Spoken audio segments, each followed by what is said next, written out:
संत समागम हरि कथा, तुलसी दुर्लभ दोए, सुत धारा धन लक्ष्मी, घर पापी के भी होए। संत मिलन को चालिए, तज माया अभिमान, जो जो पग आगे बढ़े, कोटन यज्ञ समान। भारतीय संस्कृति में संत के समागम और हरि कथा को दुर्लभ माना गया है। एक पापी के घर पर लक्ष्मी रूपी पत्नी हो सकती है, लक्ष्मी खुद हो सकती है, लेकिन संत का समागम जरूरी नहीं। जैसे जैसे हम संत के समागम की ओर बढ़ते हैं, वो किसी यज्ञ से कम नहीं। संत जो चरित्र का निर्माण करता है, संत जो संस्कारों का निर्माण करता है, वो संत जो इस भारतीय संस्कृति की धरोहर है, जो मार्ग प्रशस्त करता है भगवान की तरफ बढ़ने का, भगवान को प्राप्त करने का, ईश्वर प्राप्ति का। लेकिन जब संत किसी षड्यंत्र का शिकार बन जाए या उसे षड्यंत्र का शिकारी बना दिया जाए, तो सवाल दर सवाल है, जवाब दर जवाब चाहिए, सिस्टम से, व्यवस्था से। कुछ ऐसे सवाल जिनका जवाब आज हम आपके सामने ला रहे हैं। आखिर क्रोथा कांड का सच क्या है?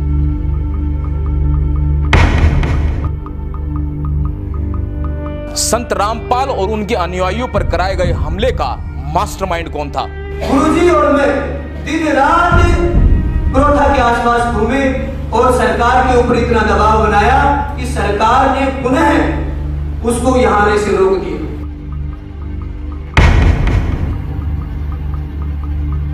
सतलोक आश्रम पर हमला होता रहा और पुलिस क्यों सिर्फ देखती रही?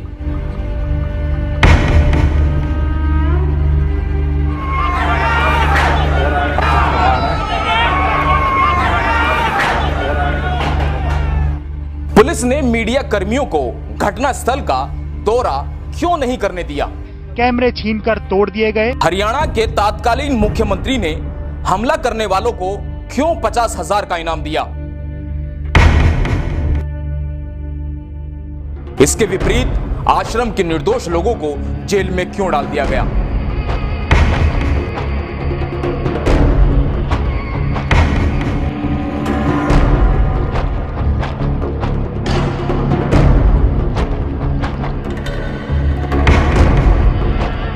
आखिर कौन है संत रामपाल? क्या है उनका उद्देश्य? सबसे पहले मैं आपको उनके जीवन से परिचय कराता हूं।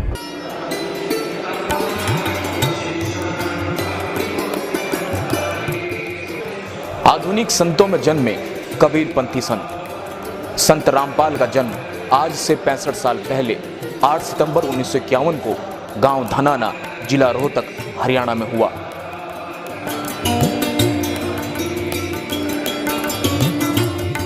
सन 1988 में आत्म साक्षात्कार पाने के बाद अपने परम पूज्य गुरु स्वामी रामदेवानंद से दीक्षा लेकर और भक्ति के मार्ग पर चलकर उन्होंने जन कल्याण के लिए अपना जीवन समर्पित कर दिया। उन्हें सन 1993 को सत्संग और सन 1994 को नामदान करने की अनुमति अपने गुरु से प्राप्त हुई। संत रामपाल का कारवां शुरू हुआ, एक ऐसा कारवां जो कबीर जी की मानवता के मार्ग पर होकर हरियाणा के कोने कोने और पूरे भारत में फैल गया। इसी के साथ कुछ लोगों को उनका फलना फूलना रास नहीं आया और फिर शुरू हुआ संत रामपाल पर झूठे आरोपों और साजिशों का सिलसिला।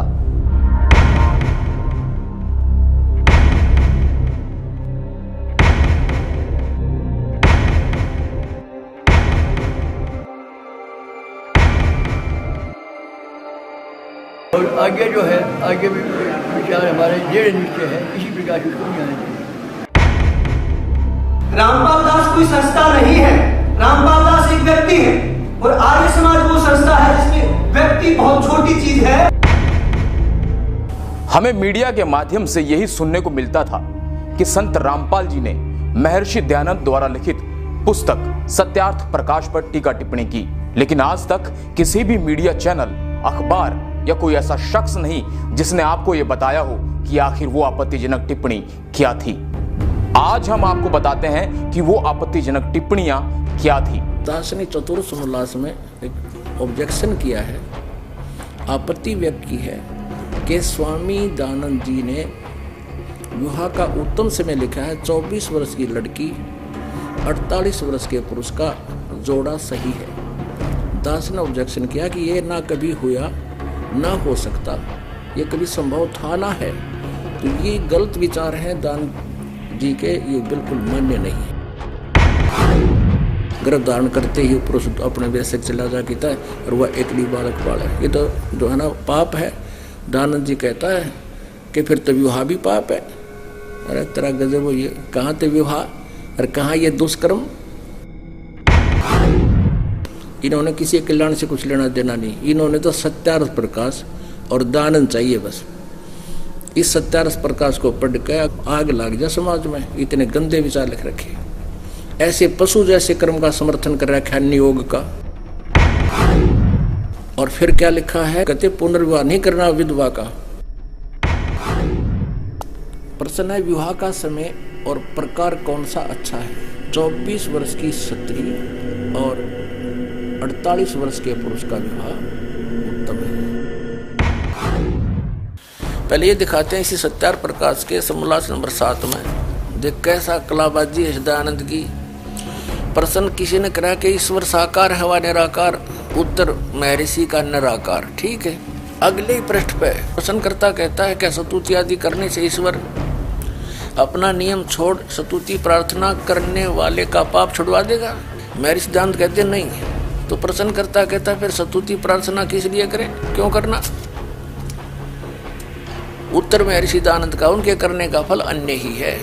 प्रश्नकर्ता कहता है फिर क्या है। महर्षि दयानंद उत्तर देता है स्तुति से ईश्वर में प्रीति, उसके गुण कर्म स्वभाव से अपने गुण कर्म स्वभाव का सुधरना, प्रार्थना से निरभिमानता उत्साह और सहायता मिलना, और उपासना से परब्रह्म से मेल और उसका साक्षात्कार होना।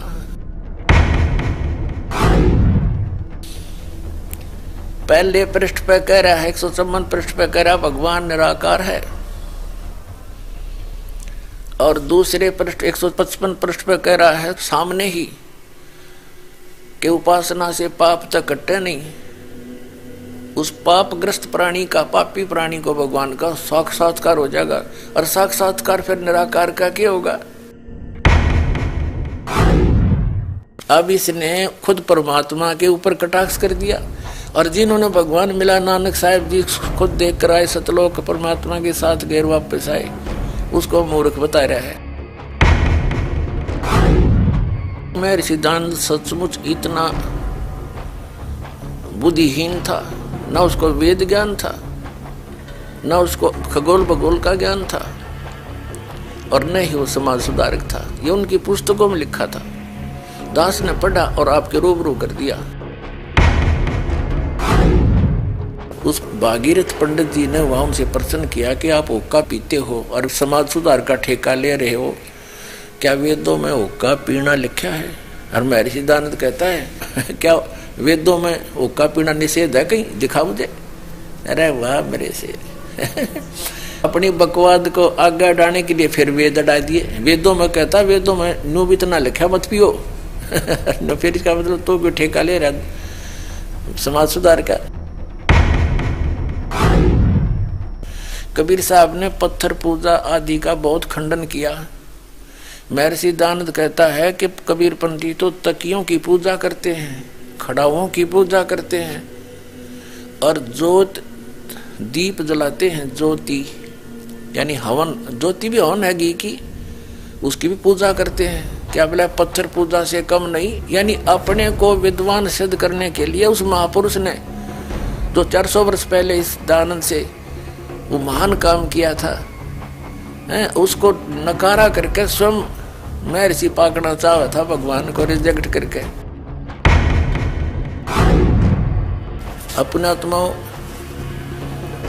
ऐसे व्यक्ति को होए एक कौड़ी को लाल बनाकर सिर पे रख दिया, हमारे गठड़ी बांध के फिरे थे उठाए। अब इन सब की पालिश तार दूंगा और इनको जैसे थे वैसे दिखा दूंगा कि ये ना तो ऋषि थे ना मैं ऋषि थे, ये केवल अज्ञानी और भांग पाड़ थे। सन 1857 के स्वतंत्रता संग्राम में महर्षि दयानंद का कोई योगदान नहीं था। इसी सत्यार्थ प्रकाश में इसी बात पर कटाक्ष किया है मुसलमान धर्म के ऊपर कि तुम्हारा खुदा क्या मनुष्य की तरह है जो एक स्थान पर रहता है, तो एक स्थान पर रहने वाला भगवान नहीं हो सकता। तो महर्षि दयानंद का जो अनुभव है वो उनके सत्यार्थ प्रकाश नामक पुस्तक में लिपिबद्ध है और वो टोटली वेद विरुद्ध है। तो ये महर्षि कौन से साइड पे था जो एक भी वेद से ज्ञान नहीं मिलता इसका और वेदों को सत्य मानता है। वो सत्यार्थ प्रकाश नहीं, वो सत्यानाश प्रकाश है। कितने जीवों का नाश कर दिया, अज्ञान भर दिया, नास्तिक बना दिए, राक्षस बना दिए। ये स्पष्ट कर दिया महर्षि दयानंद जी ने कि अवश्य वाद विवाद करें पर प्यार से करें। और ये दयानंद के चेले सतलोक आश्रम क्रोथा पे हथियार ले आगे मारने खातिर, ये तो राक्षस हो गए, इंसान है। इस सच्चाई को आज तक मीडिया ने आप तक नहीं पहुंचने दिया। दूसरी ओर आर्य समाज के तथाकथित ठेकेदारों ने सोचा कि कहीं इस बात का समाज को ज्ञान न हो जाए कि सत्यार्थ प्रकाश में ऐसा निराधार बातें लिखी गई है जिससे इस पुस्तक के नाम पर आने वाली कमाई या रुतबा खत्म न हो जाए। इस डर से उन्होंने संत रामपाल व उनके क्रोथा आश्रम को तबाह करने की ठान ली और 10,000 लोगों को इकट्ठा करके सतलोक आश्रम क्रोथा पर हमला बोल दिया।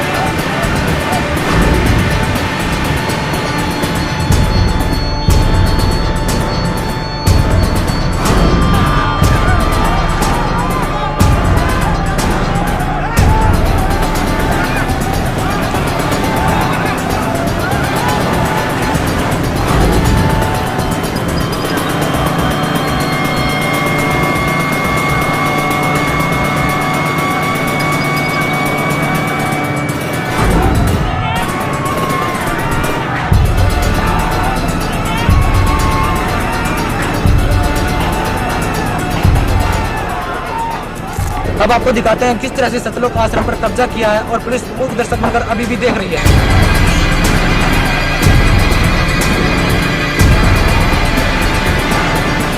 एक आतंकवाद जैसी स्थिति यहाँ पर बन चुकी है।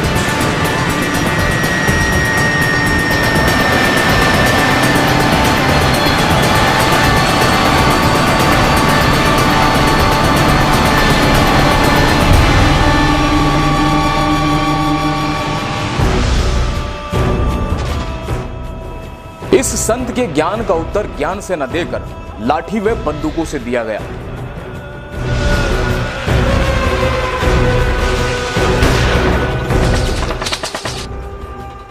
पुलिस की कोशिशों के बाद भी ये आश्रम की दीवारों तक पहुंच गए, जिसमें पुलिस और हमलावरों की मुठभेड़ में एक सोनू नाम के उपद्रवी की मौत हो गई।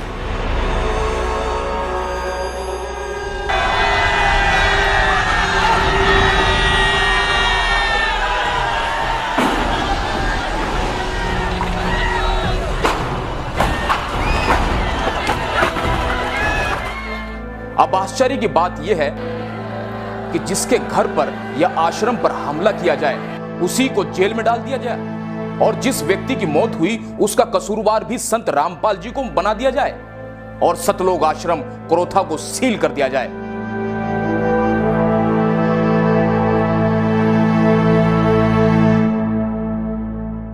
जबकि आश्रम पर हमला करने वाले उपद्रवियों को हरियाणा सरकार द्वारा 50-50 हजार का इनाम दिया गया। हरियाणा सरकार ने सिरे से नकारते हुए अपने राजनीतिक स्वार्थ को सिद्ध करने के लिए आश्रम संत रामपाल को देने से इंकार कर दिया, जिस कारण हरियाणा सरकार पर अदालत की अवमानना का केस बना। इसके बाद सुप्रीम कोर्ट ने भी संत रामपाल के पक्ष को मजबूत मानते हुए उन्हें आश्रम बाइज्जत लौटाने के आदेश दिए। और जो सुप्रीम कोर्ट के आदेश हैं जिसके अनुसार कब्जा बंदी छोड़ मुक्ति ट्रस्ट का है, तो सुप्रीम कोर्ट के आदेशों की पूरी पालना की जाएगी। 21 महीने बिना किसी अपराध के, बिना किसी सबूत के जेल में रहने के बाद संत रामपाल की जमानत हुई। किसी तरह फिर से अपने अटूट भक्तों श्रद्धालुओं के साथ संत रामपाल ने बरवाला में अपना आश्रम बना सत्संग करना शुरू किया। आप परमात्मा पे विश्वास रखना। संत साधु कभी किसी का बुरा नहीं सोचते, ना करते और ना ही सोचना चाहिए। परमात्मा से कोई चीज छुपी नहीं है। यदि हम भगवान से डरने वाले हैं और हम परमात्मा कबीर जी को परमात्मा मानते हैं तो भगवान वाले काम किया करता है। आपने बहुत शांति रखनी पड़ेगी। उन दुष्टों का तो नाश होया पड़ा है, उनका तो पतन हो रहा है। वो चाहते हैं कि आपका भी नाश कर दें झगड़ा वगड़ा करके। आपने जो संयम दिखाया 9 अप्रैल सन 2013 में करोथा के अंदर, मेरी आत्मा गदगद कर दी। बच्चों, तुमने साधुता दिखाई। और आखिरकार 7 अप्रैल 2013 को सतलोक आश्रम वापस मिल गया, लेकिन संत रामपाल पर केस लगातार चलता रहा। फिर भी करोथा आश्रम मिलना राहत भरा था, लेकिन जैसे ही 9 साल के बाद बंद पड़े आश्रम की सफाई के लिए अनुयायी आश्रम में पहुंचे, उन्हीं उपद्रवियों ने जिन्होंने 2006 में आश्रम पर आक्रमण किया था, वही लोग दोबारा आश्रम पर हमला करने आ गए। अब फिर से वो कोर्ट के माध्यम से आ रहा है, तो जिसकी लाठी उसकी भैंस, ये सीधी सी बात है। जिसके पास ताकत होती है सरकार उससे दबती है। केवल यहां मत कहे कि हम क्या करेंगे, भाई ये करना चाहिए वो करना चाहिए, बस करें, करके दिखाएं।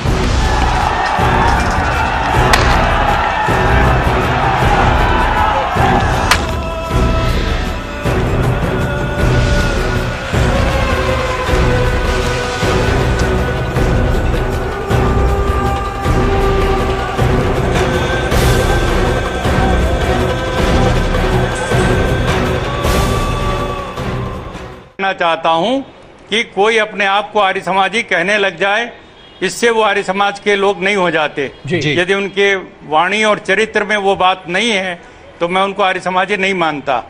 जिस प्रकार की भड़काऊ भाषा बोल रहे हैं, जिस तरह का भड़काऊ काम वो कर रहे हैं, कानून अपने हाथ में लेकर, और सरकार के लिए एक धर्म संकट पैदा कर रहे हैं। सरकार क्या करे? सुप्रीम कोर्ट का आदेश आया तब जाकर के उन्होंने कहा आप ले लीजिए आश्रम।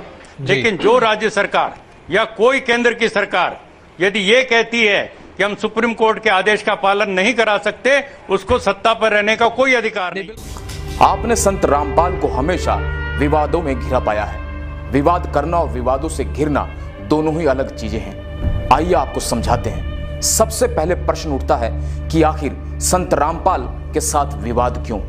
तारीख 18 नवंबर 2014 का वो काला दिन जिसने पूरे हिंदुस्तान को ही नहीं विश्व को ये सोचने पर मजबूर कर दिया कि आखिर एक बीमार संत को गिरफ्तार करना इतना जरूरी क्यों हो गया कि 40,000 से ज्यादा जवान उन्हें गिरफ्तार करने पहुंच गए। क्या एक संत को मेडिकल रिपोर्ट देने के बावजूद कुछ दिन की मोहलत नहीं दी जानी चाहिए थी? जबकि सब जानते थे कि रामपाल लगातार 8 साल से सैकड़ों बार अदालत में आए हैं। कई बार उनकी हाजिरी माफ भी हुई, लेकिन अब की बार ऐसा क्या हुआ कि सारा सिस्टम ही संत के खिलाफ खड़ा हो गया? आखिर क्या किया संत रामपाल ने? आखिर क्या किया राष्ट्रीय समाज समिति ने? उन्होंने मांग की थी कि जजों की जवाबदेही तय हो, हिंदुस्तान में चल रहे सभी अदालती मामलों की वीडियो रिकॉर्डिंग हो, उनके ऊपर लगे सभी आरोपों की सीबीआई से जांच हो।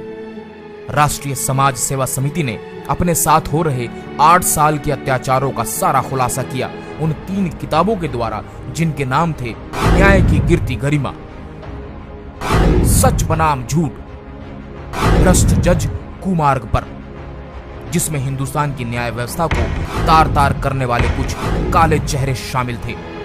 मीडिया में प्रचारित किया गया कि संत ने अपनी एक फौज तैयार की है, कमांडो तैयार किए हैं, जबकि यह सरासर झूठ था।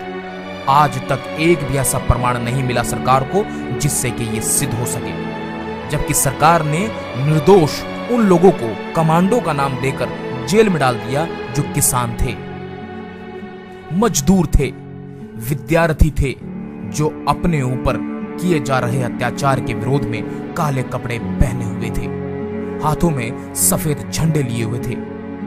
उन निर्दोष लोगों को सरकार ने कमांडो फोर्स का नाम देकर जेल में डाल दिया और अंग्रेजों से भी बदतर सलूक किया। क्या करते थे पहले?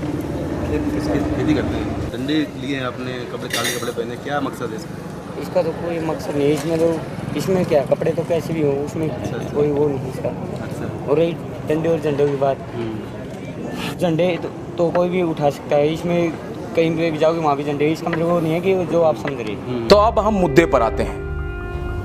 दोस्तों, हम बात कर रहे हैं संत रामपाल की। जी हां, संत रामपाल।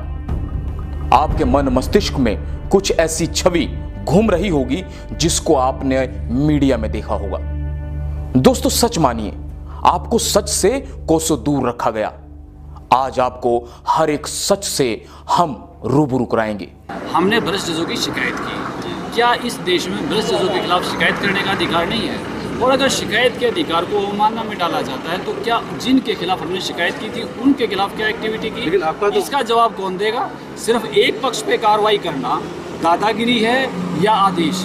कानून क्या कहता है? न्यायालय को वो करना होगा जो संविधान कहता है। न्यायालय की दादागिरी नहीं चलेगी, न्यायालय को कानून से काम करना पड़ेगा। अगर आप न्यायालय जाके किसी की शिकायत करते हैं तो न्यायालय का कर्तव्य है, संविधान के तहत न्यायालय है, न्यायालय संविधान से ऊपर नहीं है। लेकिन ये मामला जो है वो तो अवमानना का मामला है, वो कोर्ट ने पेश नहीं हुए, वारंट कर दिया, ये तो अवमानना का मामला है ना। इसमें अवमानना का मामला बनाया गया है। अच्छा। और बनाया हुआ मामला मन मर्जी का होता है, वो संविधान के तहत नहीं है। गैर कानूनी काम जज अगर करे तो वो कानून नहीं होता। आपने जज के शब्दों को कानून कैसे मान लिया?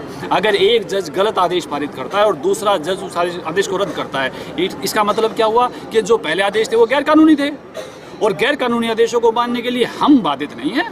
पहले ये साबित करो कि जिस पक्ष की हमने शिकायत की थी उस पक्ष पर क्या कार्रवाई हुई और क्यों नहीं हुई, और हुई तो क्या हुई, उसके बारे में नहीं कोई सोचता। इतना बड़ा जनसमूह जज के खिलाफ खड़ा है, जज अपनी कुर्सी बचाने के लिए हमारा शोषण करना चाहते हैं, हमें दबाव में डालना चाहते हैं। ऐसे क्यों दबाव में आ जाएंगे हम? क्या हम संविधान नहीं जानते, या संविधान जो जजों की बपोती है वो जो बोलेंगे वो कानून नहीं है? अखबार में और जज में डिफरेंस है। लेकिन बाबा रामपाल पर तो पहले से भी बहुत सारे मुकदमे हैं, तो क्या फर्क पड़ता है? मुकदमा झूठा कोई भी कर सकता है। मैं आपकी शिकायत कर दूं, आप मुझे अपहरण कर रहे हो, मुकदमा हो गया, वो प्रूव होगा तभी तो बात है। आरोपी व्यक्ति को आप मुलजिम नहीं कह सकते, आरोपी हैं। आरोप तो किसी में भी हो सकता है। आरोप का मतलब क्या है? झूठे मुकदमे हमेशा उस व्यक्ति पर लगाए जाते हैं जो सिस्टम को जानने की कोशिश करता है, बताने की कोशिश करता है। आप भ्रष्टाचार को खत्म करने की कोशिश करो, क्या होगा आपके साथ? आपके ऊपर झूठे मुकदमे होंगे। वही सच्चाई को ऊपर लाने के मेरे गुरुजी ने हमेशा पहल की है, और उस पहल के तहत कुछ मुकदमे दर्ज हो गए तो उससे मेरे गुरुजी आरोपी थोड़ा हो गए। साथियों, ये किसी एक व्यक्ति का काम नहीं, ये गठजोड़ है भ्रष्ट नेताओं का, नौकरशाहों का, अफसरों का, जुडिशरी और मीडिया का। झूठ को इस कदर पेश किया जाता है कि हम उस पर विश्वास करने लगते हैं। आम आदमी इस झूठ को पकड़ नहीं पाता है। होता क्या है कि हम जो गलत है उस पर विश्वास कर लेते हैं और जो सच्चाई है उस पर पर्दा डाल दिया जाता है। जूनियर एडवोकेट आते हैं, हमारे गाड़ी के चालक आते हैं, उनको भी उठा के बाहर से ले जाके बंद कर दिया जाता है, चौकी में बैठा दिया जाता है। हरियाणा पुलिस किस तरह से पूरी तरह से बाइस्ड है, जिसे यही नहीं पता किसको गिरफ्तार कर रहे हैं, क्यों कर रहे हैं, बिना कारण के उठाया बंद कर दिया, उठाया बंद कर दिया। दोस्तों, बात यहीं तक सीमित नहीं है, और अगर हम भगवान को भी कटघरे में खड़ा कर दें तो शायद उस पर भी विश्वास कर लिया जाएगा। संत रामपाल जी के साथ भी ऐसा ही हुआ। उन्होंने राष्ट्रीय चरित्र का निर्माण किया और हमने उन पर क्या दिया ये आप समझ सकते हैं। उन्होंने सामाजिक कुरीतियों के खिलाफ आवाज उठाई और हमने क्या दिया ये भी आप समझ सकते हैं। उन्होंने सामाजिक विसंगतियों को दूर करना चाहा और उन्हें क्या मिला ये आपसे छुपा नहीं है।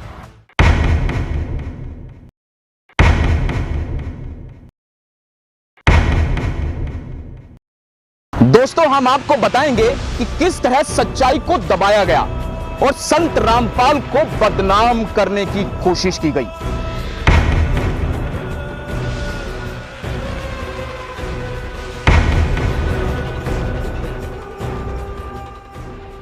वो अपने आश्रम में हैं, उनका क्या ईगो, उन्होंने कह रखा जैसे स्वस्थ होऊंगा पेश हो जाएंगे। आप बताइए, देश में और भी केस चल रहे हैं, क्या नेताओं के लिए रिलैक्सेशन है कानून में और किसी के लिए नहीं? उनके केसों में इतनी जल्दी जल्दी सुनवाई पड़ी, कभी डेटें पड़ी। ये राजनीतिक षड्यंत्र था। ईगो संत रामपाल दास जी का नहीं, ईगो जुडिशियल सिस्टम और राजनीतिक लोगों का ईगो था। लोकतंत्र का चौथा स्तंभ मीडिया, वो मीडिया जो हम सभी को सच्चाई की राह पर ले जाता है, सच्चे तथ्यों से हम सबको रूबरू कराता है। लेकिन आपको बता दूं उस दिन क्या हुआ। हम ये नहीं कह रहे हैं कि सभी मीडिया हाउस झूठ की राह पर चलते हैं, झूठ के पुलिंदे पर बंधे हैं। ईगो वो तथाकथित मीडिया के लोगों का था, जिन लोगों ने उसको अपना बिजनेस और ब्रेकिंग न्यूज बना रहे थे, उसको ये उनका ईगो था कि हम ये करा के रहेंगे। ये हत्या का जिम्मेदारी उनके ऊपर आनी चाहिए। लेकिन सच्चाई यह है कि वहां गरीब लोगों, महिलाओं, बच्चों, बुजुर्गों सभी को पुलिस अफसरों ने पीटा और उन मीडिया कर्मियों को भी पीटा जो सच्चाई दिखाना चाहते थे।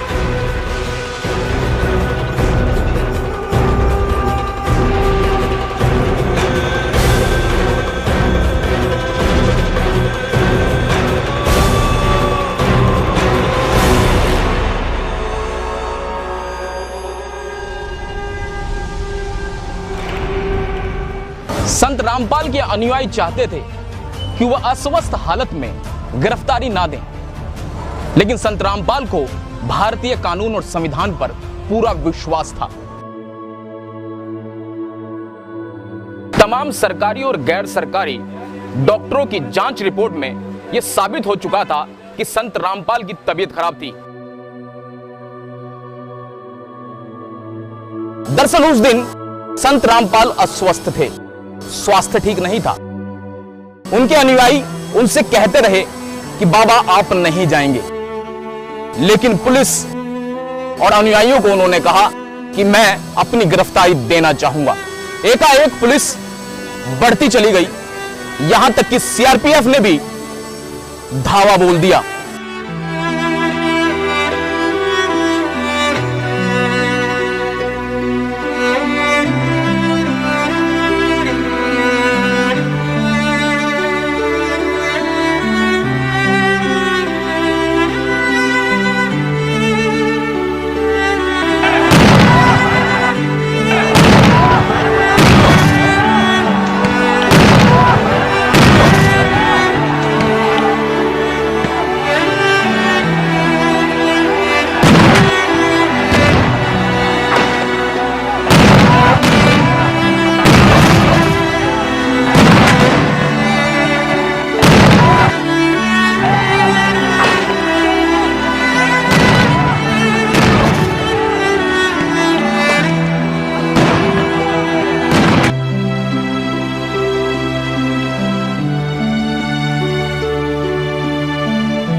सब कुछ उलट पुलट हो गया।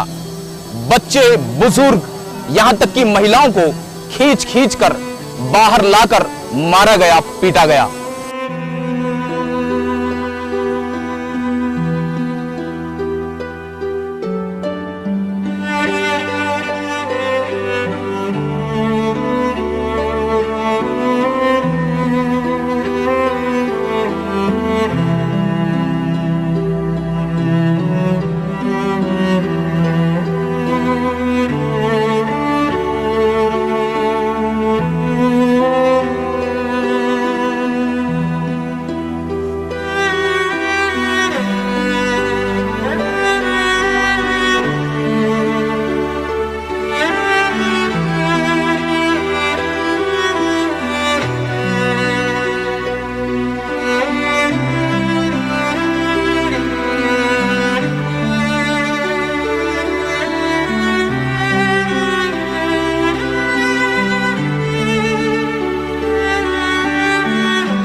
आश्रम में पुलिस के हमले से कई लोगों को गंभीर चोटें आई और कई लोग बुरी तरह घायल हुए।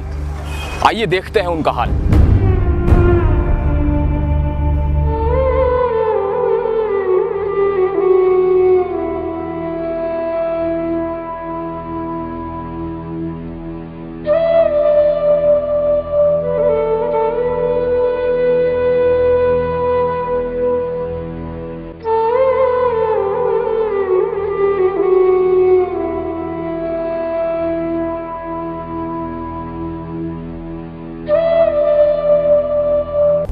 अब मैं आपको उन लोगों से मिलवाता हूं जिन्होंने अपनों को खोया, रूबरू कराता हूं उस दिन की हकीकत से।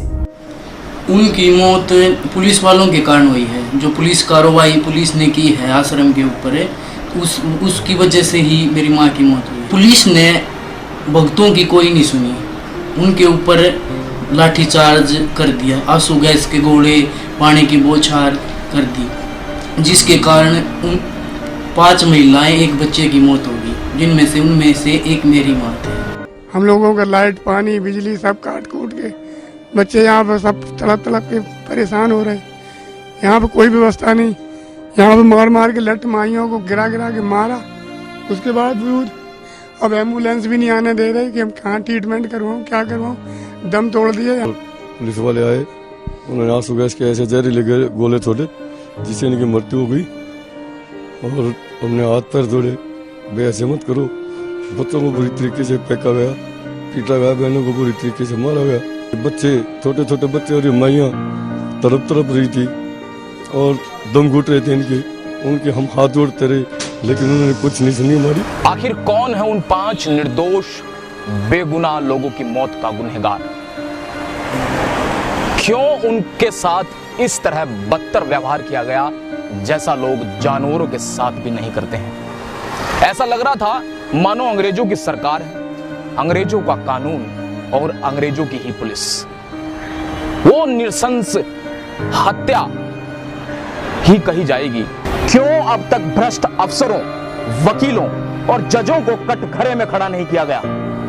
आज हम यहां सर्वोच्च न्यायालय के समक्ष खड़े होकर आग्रह करते हैं कि संत रामपाल और उनके अनुयायियों को इंसाफ मिले, ताकि आम व्यक्ति का न्यायालय पर विश्वास कायम रहे। इस वक्त हम हैं दिल्ली के जंतर मंतर पर, जहां संत रामपाल के ये अनुयायी पिछले 2 साल से मीडिया, सरकार और अदालत से इंसाफ की गुहार लगाए हुए बैठे हैं। मैं 2 साल से जंतर मंतर पे बैठे हुए हैं और हमारा सरकार से यही अनुरोध है कि संत रामपाल जी महाराज पे जितने भी झूठे केस बनाए गए हैं उन सब की सीबीआई जांच होनी चाहिए। हम चाहते हैं कि इस केस की सीबीआई या एसआईटी से जांच करवाई जाए। We want justice, we want to live in peace. दिलचस्प तथ्य यह है कि खुद संत रामपाल ये चाहते हैं कि उन पर लगे हुए आरोपों की सीबीआई जांच हो, ताकि दूध का दूध और पानी का पानी हो जाए। इस दौरान रामपाल ने पुलिस प्रशासन पर झूठे मामले दर्ज कर उन्हें फंसाने का आरोप लगाया। रामपाल ने कहा कि उन पर बनाए गए सभी मुकदमे झूठे हैं और बेवजह तंग किया जा रहा है। वहीं रामपाल ने पूरे प्रकरण की सीबीआई से जांच कराने की मांग की है। वो सब झूठे बकवास है, इनकी मनगढ़ंत कहानियां हैं। समय आने दे, देखेंगे इनको। क्या आप सीबीआई जांच की मांग कर रहे मामले में? बिल्कुल करते हैं, सारे मामले झूठे, पहले झूठे बाद में झूठे कर दिए इन्होंने। ऐसी नेक आत्मा जो बीड़ी चल पीते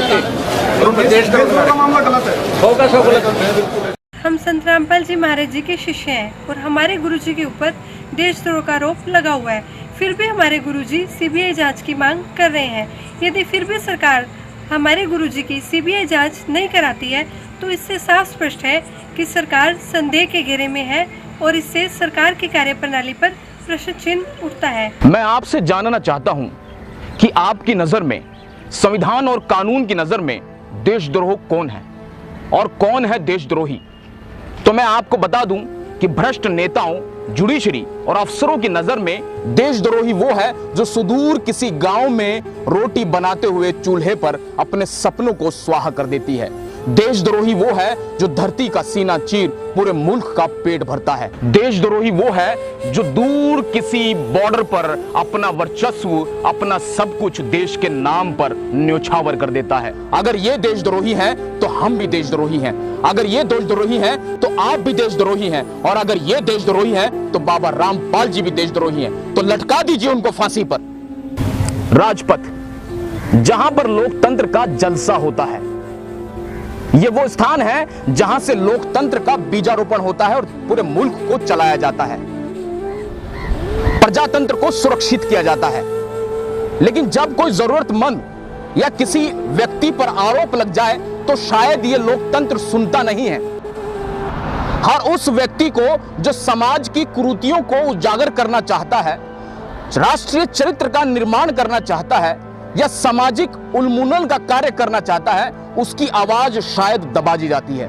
आखिर में कुछ सवाल हैं मीडिया से, सरकार से और न्यायालयों से कि संत रामपाल और उनके अनुयायियों को जमानत नहीं मिलनी चाहिए। एफआईआर नंबर 426 और 427 रजिस्टर्ड हुई, उसमें देशद्रोह का कोई नाम नहीं था, केवल ये था बंधक बना रखा जो आपने कहा। पुलिस ने उसी से स्टोरी बनाई, लेकिन उस एफआईआर की जो पर्चा कटता है उसमें ही पुलिस लिख रही है धाराएं 121, 122 जो देशद्रोह की धाराएं हैं उस 426 एफआईआर में लिखी जा रही हैं, जबकि 18 तारीख भी नहीं थी उस दिन, ना ये घटना हुई, ना कोई देशद्रोह की बात थी, ना कोई किसी तरह की बात थी, उसमें ही लिख दी। इसका मतलब ये पूरा प्लान्ड तरीके से, पूरे तरीके से एक सीक्वेंस में 426, 427, 428, 429, 430 सारी एफआईआर एक सीक्वेंस में काटी गई। सब आपके सामने है। मेरी तरह आपकी आंखें भी भर आई होगी। जुल्म सितम का एक एक लम्हा आपके सामने पूरे सबूत, गवाहों और वीडियो फुटेज के माध्यम से लेकर आए हैं। प्रत्यक्ष को प्रमाण की आवश्यकता नहीं होती। आपने सब अपनी आंखों से देखा और सुना। संत रामपाल और उनके अनुयायियों को एक साजिश के तहत फंसाया गया, यह बात साबित हो गई है। इसमें सरकार की भूमिका पर प्रश्न चिन्ह उठता है। भ्रष्ट जुडिशरी के फैसले से भ्रष्टाचार की बू आती है, क्योंकि संत रामपाल ने भ्रष्ट लोगों के खिलाफ आवाज उठाई। धर्म के नाम पर पाखंड करने वालों को बेनकाब किया, लोगों को शराब, बीड़ी, सिगरेट, मांसाहार से दूर रहने की प्रेरणा दी, भारतीय समाज में व्याप्त सभी बुराइयों और भेदभाव को दूर करने का प्रयास किया। और यही शायद उनका गुनाह है, यही जजों की नजरों में देशद्रोह है। आज भी जेलों में बंद संत रामपाल के अनुयायी बीड़ी सिगरेट को हाथ नहीं लगाते। उनका जेल में व्यवहार और आचरण देख के कोई नहीं कह सकता कि वे देश के द्रोही हैं या अपराधी।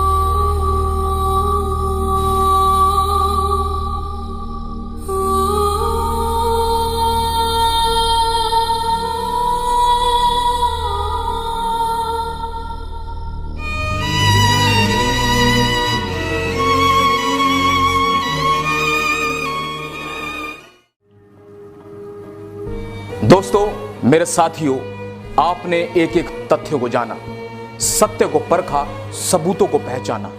अब सवाल आप पर है कि आप कितने सही और कितने गलत को पहचान पाए हैं। हम कामयाब हुए हैं या नहीं, लेकिन सच्चाई यह है कि हमने सच्चाई को आपके सामने रखा है।